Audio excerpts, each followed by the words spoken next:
Hi, this is Arvin Vohra, founder of Vohra Method and co-author of the book Invitation to the Ivies. And in this video, I'm going to tell you what I do to get perfect scores on standardized tests. I've gotten perfect scores on multiple standardized tests, including the GRE and the GMAT. I'm going to tell you what you need to do to get perfect scores on whatever standardized test you're taking, whether it's the SAT or the ACT or the GRE or GMAT or LSAT or whatever else it is that you're looking at. So I'm going to tell you my secret. I'm going to tell you this. My secret of what it takes to get a perfect score on a standardized test is not really so much about what I do. It's about what I don't do. And in this video, I'm going to tell you exactly what it is that I don't do to get a perfect score on a standardized test. But before we do that, I'm going to tell you a parable about somebody who went to get a blood test. This person went to get a blood test. He had a vitamin D deficiency. So he took another blood test. Still has a vitamin D deficiency. He took 5 more blood tests, vitamin D deficiency, and he got another 50 blood tests, and he still had a vitamin D deficiency. And at this point, you might be thinking, well, what kind of maniac is this? Just fix the actual problem. Stop testing and testing and testing. Because by this time, in addition to having a vitamin D deficiency, he is running out of blood.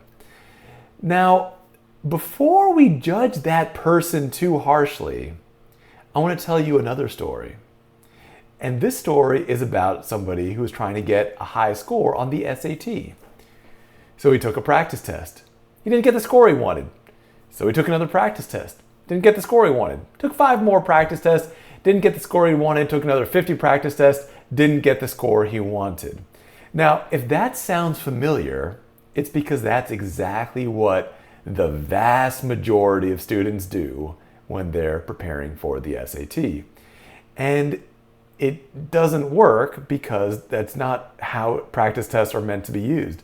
A practice test is an amazing tool for measuring your current level. That's what a practice test is for. It's there to test your current SAT level. If you take 50 more, you're just retesting. A practice test is not a good training tool. And if you're trying to use it as a training tool, you're not going to get anywhere near the results you could get if you use it the way it's meant to be used, which is as a measuring tool. Listen, we all know that measuring and training are not the same thing.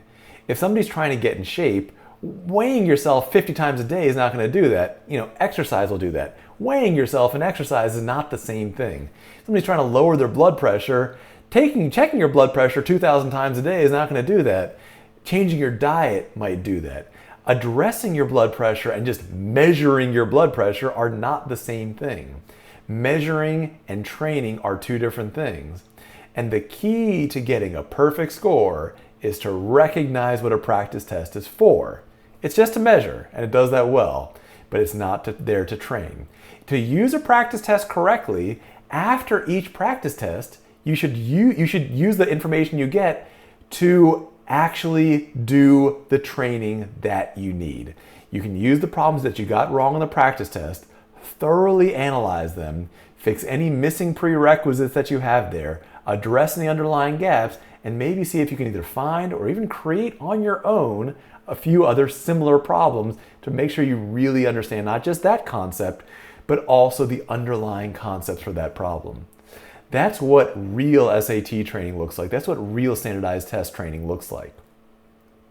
Now, as I told you, I was going to tell you exactly what I don't do in order to get a perfect score on a standardized test. And here's what I have never done in my life. I've never in my life done a timed, full-length practice test. And you might say, oh my God, well that's insane. Or you're just different. Maybe it's because you're so smart and good at tests. No. It has nothing to do with any of that. It has to do with the fact that I know enough about human nature to know one thing.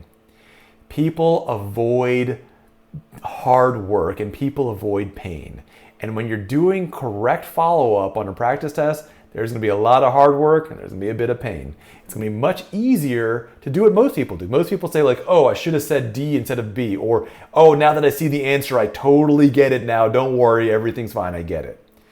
It takes a lot of discipline. It takes a lot of willpower to say, no, I'm going to actually really understand this problem. I'm going to thoroughly analyze all parts of it, build those skills that I need to build, come back to the problem, and maybe do a few similar problems to that. That's the correct way to use a practice test. Now, this same principle is what is already used throughout the United States to create world-class athletes. Listen, every young athlete in the world, and certainly every young athlete in the United States, would love to have just every single practice be a scrimmage. No drills, no training, no conditioning, no hand-eye coordination drills, no practicing the same move a million times, just practice games every single time. Now, of course, great coaches don't ever let that happen. A great coach makes sure that you actually work on the fundamentals and skills that lead to excellent athletics. And professional coaches take it even further. Pro coaches will literally videotape an athlete doing a move, for example, maybe a tennis serve, play that back frame by frame to see if there's some way to improve just that one little thing. That's what real sports training looks like, and that's what real SAT training looks like. It's about analyzing what you did, finding ways to improve your fundamentals so that you're not just reinforcing bad habits in every test. If you're doing a practice test today, there is no way you could possibly have the time you need to do that type of training. Here's a way to put that in perspective. If I was going to do a practice section, not a test, just a practice section, it'd probably take me about 2 weeks to go over it. And I'd probably start off by getting every question right. When I've coached students to get their own perfect scores, between each practice test, it takes about a month or two to fully finish going over that practice test. The result is they actually improve their skills. They don't repeat the same mistake all the time. They don't just reinforce bad habits the way you do when you're doing practice test. They're actually building their skills and getting higher scores. Now listen, I know that doing a practice test and then another one is a lot more fun than actually doing the work of SAT training. I also know that it can create a false sense of accomplishment. It's easy to, if you're just like, well, I did something, I did a practice test, and you feel like you did something. But listen, if you've already measured your current level, measuring it again isn't doing something, it's just wasting time. It's the same idea that you'll see inside of every other part of life, where people want to avoid the hard work. Listen, hard work is what leads to excellent results, and just measuring your current level a million times is not going to lead to any real improvement, and certainly not the type of improvement that you could get if you do real, serious, intensive training. Now, there is one exception to this, and only one exception that I know of, where doing a bunch of practice tests is actually useful, and doing, with no real training in between, and that's just for foreign students. If you didn't grow up in the United States, and you haven't already been here for 5 or 10 years, if you're new to the United States, then doing a lot of practice tests can probably help. Because at that point, you might already have the skills, but you might not be familiar with the format of the test. But if you grew up in the United States, you know about multiple choice tests. You know about multiple choice standardized tests. This is not the first time you're seeing it. And if it is the first time, taking 1 or 2 practice tests is more than enough to get a sense of the format. You don't need to do 1,000 practice tests to just see what it's like. Now, if you're ready to stop just measuring, if you're ready to start doing some real training, you can check us out at vohramethod.com. Listen, 1,000 fools does not make a wise man. And doing 1,000 practice tests is not the equivalent of serious SAT training. You cannot replace quality with quantity. The illusion of work, which is what you get if you're doing 1,000,000 practice tests, is not the same as the real work that leads to results.